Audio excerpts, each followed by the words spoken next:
And now a bizarre twist to the worsening Washington-Pyongyang ties. Officials at JFK International Airport confiscated several items from North Koreans claiming to be UN diplomats. The reclusive regime responded furiously, calling the U.S. a lawless gangster state. Kwon Jang-Ho has the full story. The incident began as several North Korean nationals were attempting to return to Pyongyang from New York on Sunday.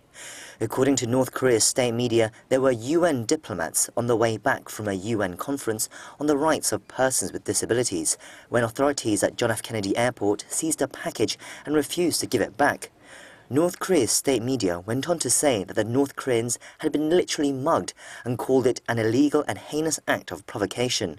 A group of more than 20 police and U.S. Homeland Security officers were said to have been waiting for them at the boarding gate and violently took away the package. The report goes on to call the U.S. a lawless gangster state and says the international community should reconsider holding international meetings in New York.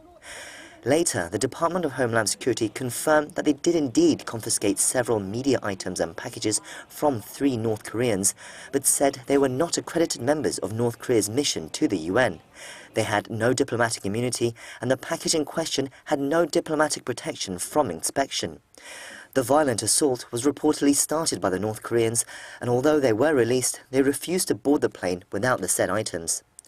It's not yet known what was inside the package and why the items were seized, but the U.S. Department of State also said it's looking into the situation. This incident comes at a particularly sensitive time between the U.S. and North Korea.